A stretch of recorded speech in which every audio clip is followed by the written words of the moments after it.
Chelsea fans, welcome back to Talking Chelsea, welcome back to your Chelsea news. The Chelsea players received their Club World Cup final bonuses and do something generous with it. The sporting directors have signed a contract extension and believe we haven't achieved nowhere near as much as they'd like to in the long term. Carney chukwuemeka believes that Chelsea treat their players badly, and we have an update regarding his transfer. We have an update regarding Nicolas Jackson staying at Chelsea or potentially moving to Newcastle, and Chelsea are on the verge of selling two players to the same club. Now, of course, I'll be giving my own thoughts and opinions on everything that's been reported, but more importantly, I want to know what you guys think down below in the comments. And before we get into the video, make sure you leave a like and subscribe if you are a Chelsea fan who enjoys Chelsea content. We're on the road to 10k before the end of 2025. Kicking things off, The Athletic have reported that Chelsea to hand players more than £10 million in bonuses for winning the FIFA Club World Cup in New Jersey. They continue to report the money will be equally distributed between the players. They finished the report by saying that Chelsea will use a portion of the Club World Cup bonuses paid to players to make a financial donation to the family of Diogo Jota and Andre Silva. Now, I just wanted to touch upon this quickly because waking up and seeing this news made me very proud to be a Chelsea fan. This isn't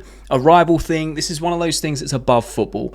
We know the tragedy that happened to Diogo Jota and his brother, and it sent shockwaves through the footballing world and the outside world as well, like outside of football. You know, some things are bigger than football. It was an absolute shock to everyone of what happened.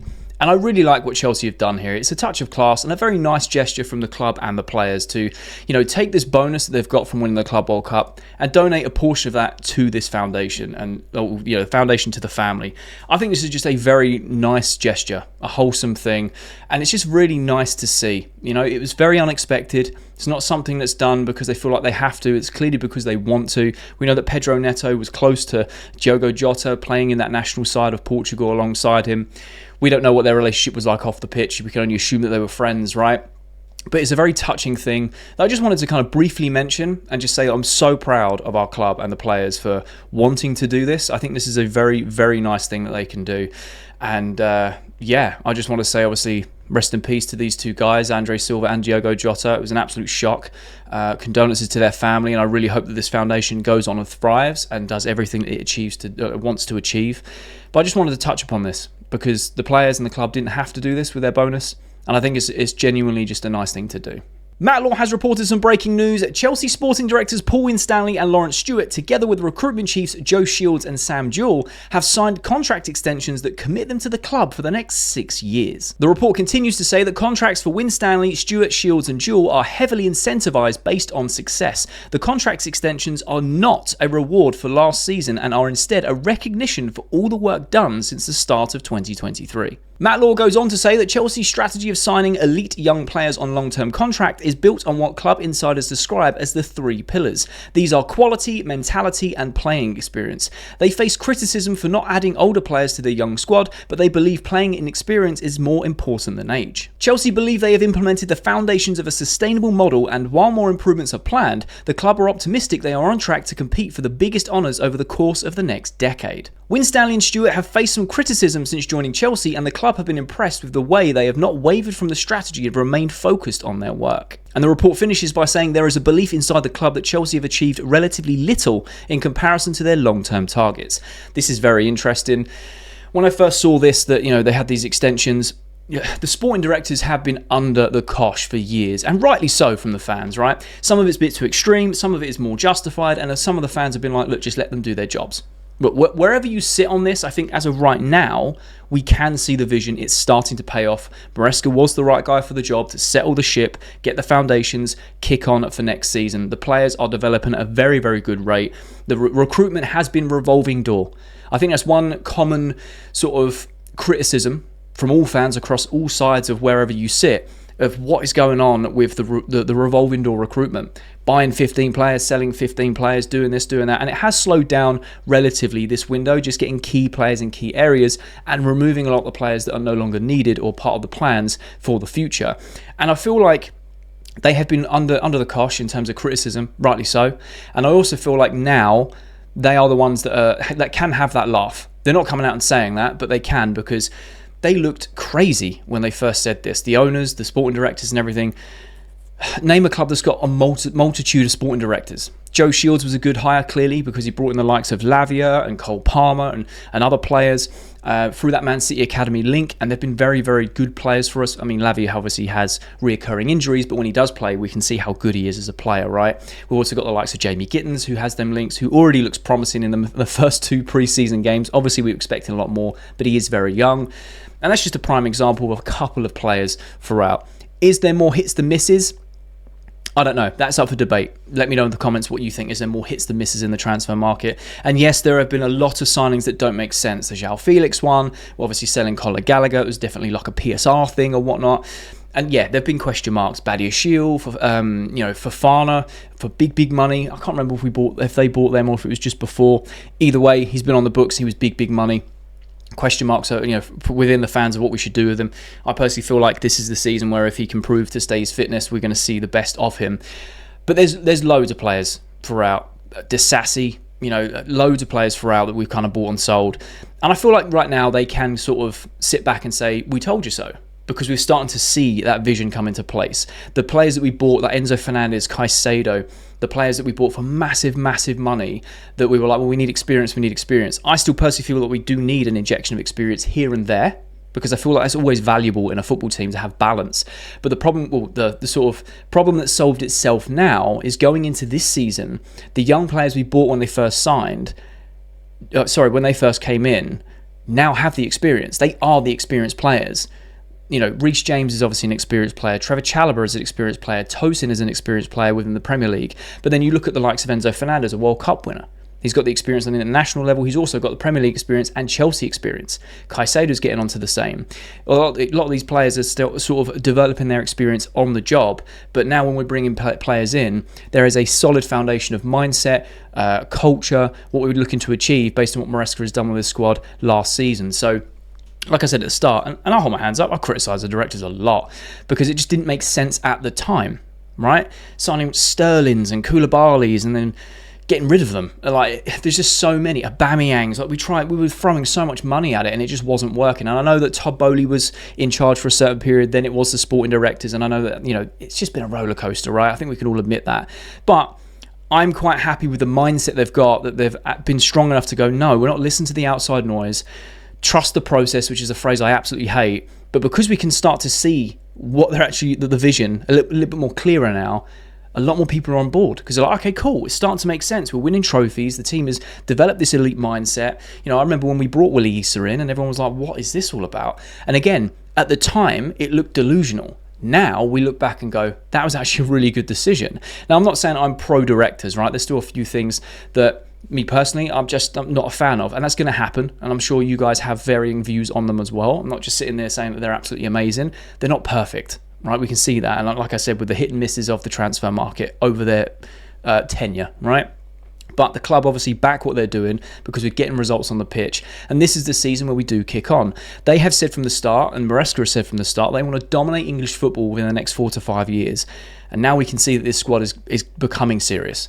They are still young, but they're very good levels of ability and experience, and it's only going to get better, in theory. It's only going to get better.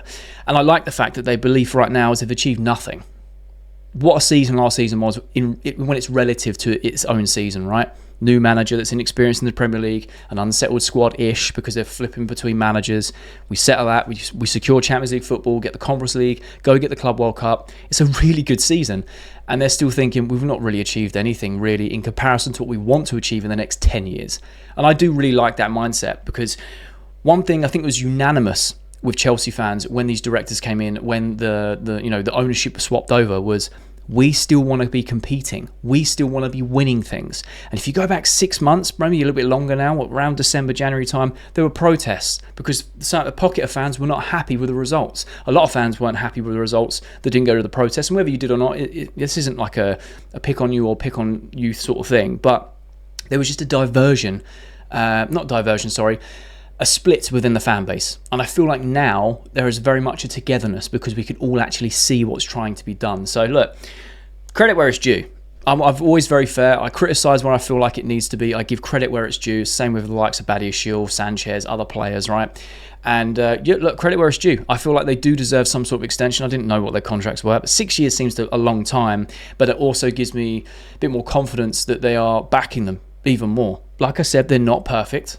They're not perfect at all. They've done some very good business in terms of offloading players. They've done some not so good business in terms of recruiting and like ins and outs, right? I'm not saying they're perfect, but overall, I think they've done a very good job, and I feel like it's now set in motion to only get better. And look, time will tell. Time will tell. Chelsea also seem like the sort of club, as we know from history, that if they don't start delivering, and it is all incentivized and results based, and they're not getting it, see you later. But I like the fact that they're willing to back them, and they've said, like, this is the plan, we're going to stick to it. They've battled through all the noise. We're now seeing the results. So this is the season where we really kick on. But I thought this is very interesting. I'd love to know your thoughts and opinions down below regarding the sporting directors. What's your overall view? It's very easy to think of recency bias, right now, but your overall view, because I'll be honest, it took me a long time to be convinced and swayed by these sporting directors. Even when we started to see what they were trying to do long term, it's not until like this season where we're like, actually, it's starting to fall into place. And if X, Y, and Z does happen, the dominoes can start to fall. And right now, it looks like the dominoes are falling into place. Elite mentality, players kicking on and developing. We're winning trophies. We're back in the Champions League. So I feel like, even though Maresca said at times last season it was a 2-year plan, we're a year ahead of schedule, and everyone was like, what are you on about? We're Chelsea Football Club. We are ahead of schedule on his terms, right? Or what was originally said and what wasn't said, and the whole confusion around that. But we're back to where we should be, competing at the highest level with all the biggest trophies and major honours, with a squad depth that is able to do that. So, look, I'm still kind of like, they're not perfect, they're not horrible, kind of in the middle, leaning towards it. They've done a very good job so far. Can they keep it up? That's what I'm saying. So, love to know your thoughts down below. Sports BILD has reported that Chukwuemeka is disappointed how Chelsea treat players and no longer wants to play for the club. He definitely wants to stay in Dortmund, and they should do a loan with an option to buy. Matt Moretto and Fabrizio Romano reported on the Italian YouTube channel that Carney chukwuemeka is one of 3 midfielders that Napoli are considering to make a move for, and they have started sounding him out. Now, I find this very interesting. I don't know, Sport BILD or BILD in general are very hit and miss in what their reports, from my sort of experience with their reportings, right? You guys may have different points of view, but I always like to try and just react to what's being said, give my opinions and ask for yours. We know how this works by now. But it's very contrasting reports here. Now, I have no doubt that Carney specifically may think that I don't like the way that Chelsea treat their players. There's a lot of pundits, there's a lot of rival fans, there's a lot of our fans that even say, look at the likes of Trevor Chalobah and how we've dealt with him, Conor Gallagher and how he was dealt with, various players throughout history and throughout the squads, whether it's this ownership or previous. That's preference and personal preference in terms of what your thoughts are. That's your opinions, right? Now, I feel like Carney wouldn't come out publicly and say this, because then he's trying to force the move. And I feel like it might be a bit more of a spin from the German journalist side of saying, like, we want to secure him, we're trying to drive the price down. We're seeing this a lot. Alexander Isak trying to do the same thing, Wissa trying to do the same thing. We've seen it a lot where these players are saying whatever they're doing what they can, saying what they can to try and drive the price down to force the move that they want. The fact that the report saying that Chelsea should be doing a loan with an option to buy, I don't like that. You don't tell another club what to do. That's not how it goes. We've already reduced the asking price massively, and they still want it cheaper. So I just think it's not going to happen, because I think that Chelsea have done more than enough in terms of meeting the mirror. Compromising, so to say. But what I do find interesting is Napoli are considering Carney as one of the 3 midfielders that they're looking to go for, because I think right now Chelsea are obviously focusing on sales. Now, we've got 2 that are on the verge of going from reports and what's being suggested, which we're going to talk about later in the video. But when it comes to Carney, I think Chelsea should just cut off Dortmund whenever they get the chance to sell him to someone else. Carney might want to go there. Cool. That is a preference from the player, and I'm happy that he's happy there, because we know he's a very good player, and in an ideal world, we keep him. But then the argument comes, where does he get into the starting 11, right? That's a completely different conversation. But if Dortmund aren't even willing to try and work with Chelsea on something that is, amicable and mutually benefits both clubs in terms of the sale, then no, we shouldn't be wasting our time. It makes sense for the player because he's comfortable there and he wants to stay there, for sure. But if Napoli come in and go, we'll actually give you X amount of money and it's within the amount of money we're willing to take, cool. Unfortunately, Carney, you're going to Napoli. So hopefully there's some legs to this, because I don't want to see Chelsea. I don't want to see Chelsea being taken for mugs when it comes to the likes of Italian clubs coming in with low ball offers and German clubs coming in with low ball offers. It just makes no sense to me, because it seems like Chelsea are always the ones bending backwards to try and make the deal happen, when in reality, if it was the other way around, these clubs wouldn't do it to us. So, look, I'm not a professional, I'm not a finance expert, I'm not a transfer market expert or whatever, and how this goes down behind the doors. But the way I see it from the face value and from a fan's perspective is, don't take us for a mug. We have an asking price for a reason. We're willing to come down and work with you, but you're also trying to take it, take the Michael, take the biscuit, take the whole packet of biscuits. And it's just not on. So, look, I don't know what the truth is to it, whether it is a tactic to try and force a move out of Chelsea and try and drive that price down, or whether it is true.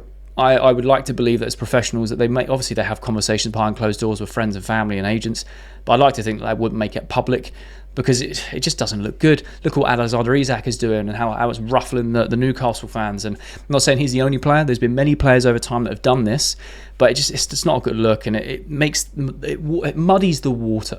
Yeah, muddies the water between the two clubs and the player. So I don't think there's too much in it.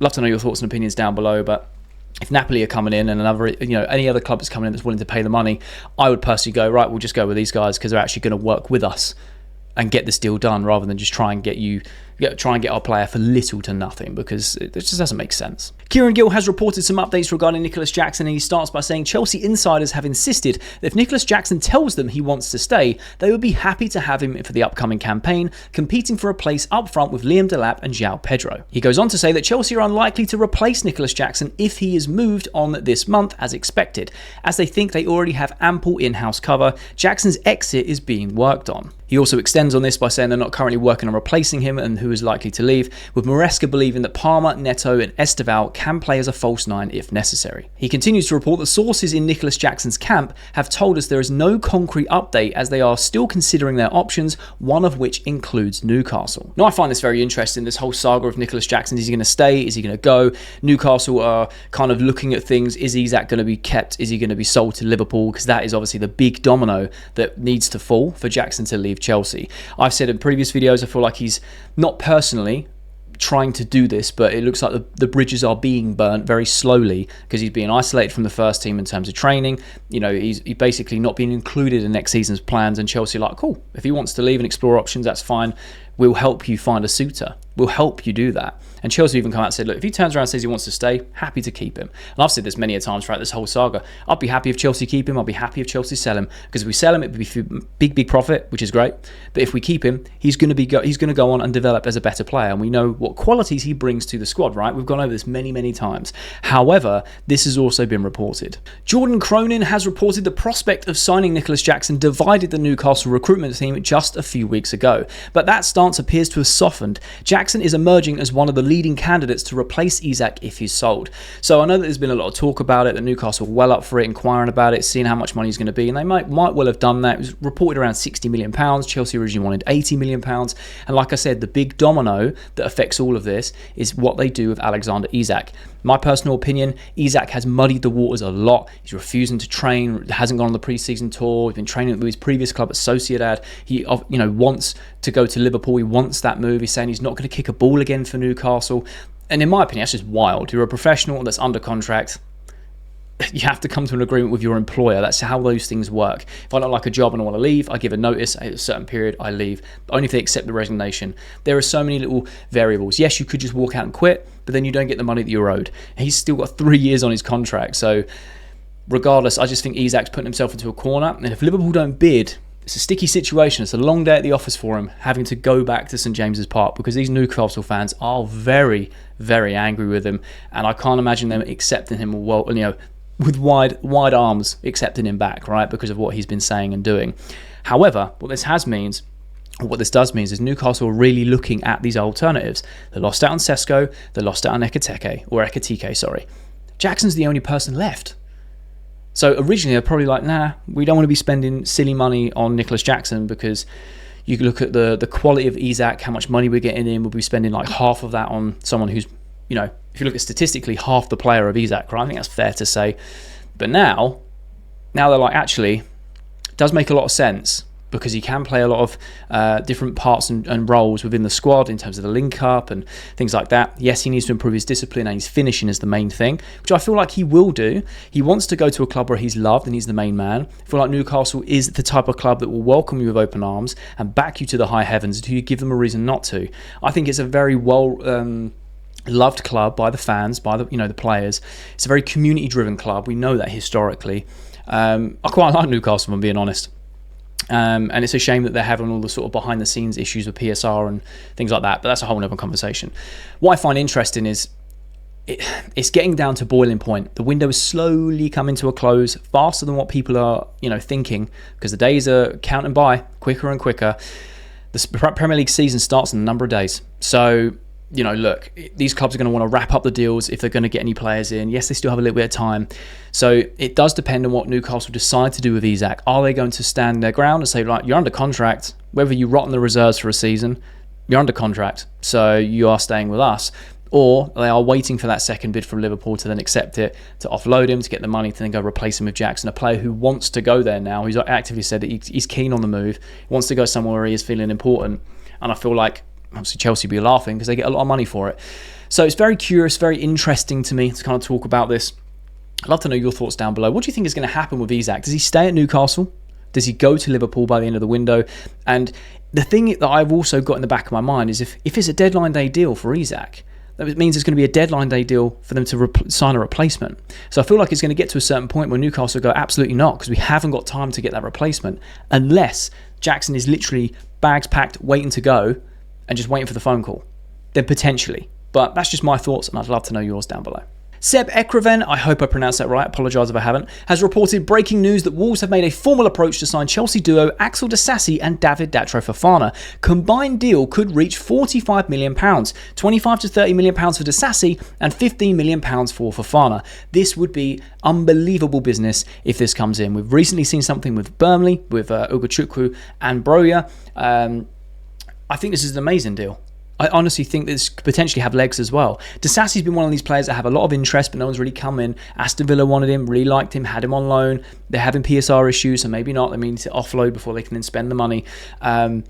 Wolves need improvement. They lost the likes of Cunha. Not saying that Fofana is going to fill those boots, but again, it's a squad player. They can strengthen defensively with Disasi. I think he would do well at a club like Wolves, if I'm being honest. I think Fofana would do very well at a club like Wolves as well, where he can fight for everything.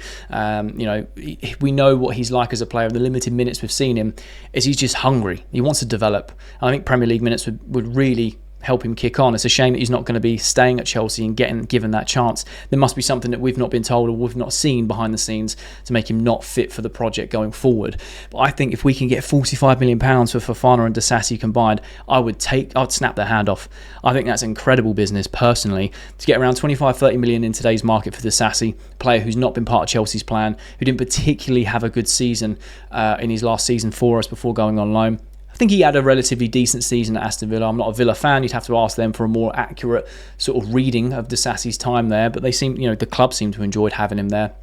And again, for Fofana, who's been on loan, been injured, come off loan, haven't really seen him.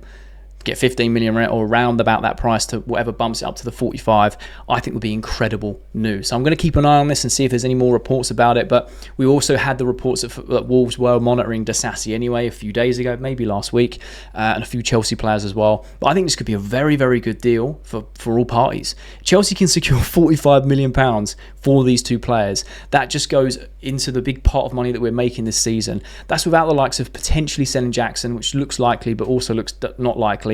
Nkunku, who's been heavily linked with Bayern Munich, all these other players that we're looking to offload that we haven't, to then all of a sudden have these deals like we did with KDH, Chukwu and Broja all at once, out of nowhere, bang, bang, bang, all sold.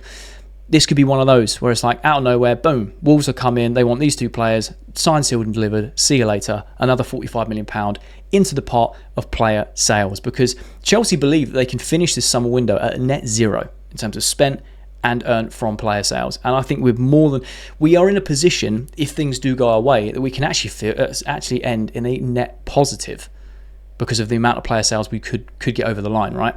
Now, realistically, with the window getting closer and closer, you can look at it either way.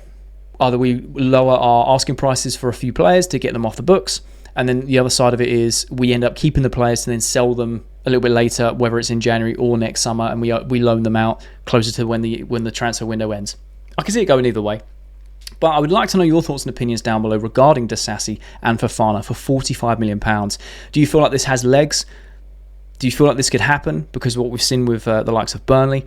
Or do you feel like this is just absolute nonsense and no one is going to be paying £30 million for disasi? Like I've said all summer, this window is where player prices have gone through the roof. So I feel like you can get £25-30 million for disasi, especially if you're getting a £20 million for Broja and a little bit more than that for Chukwu, who have played very limited minutes for Chelsea. So very curious to know your thoughts. And that's all the latest Chelsea news. Let me know your thoughts and opinions on everything that's been reported down below in the comment section. I love having a conversation with you guys. And if you have watched this video all the way to the end, firstly, you're a real one, and I mean that, you're a real one. But secondly, there'll be a thumbnail appears on the screen. So if you are a Chelsea fan who enjoys Chelsea content, make sure you click that thumbnail because you'll enjoy that video too.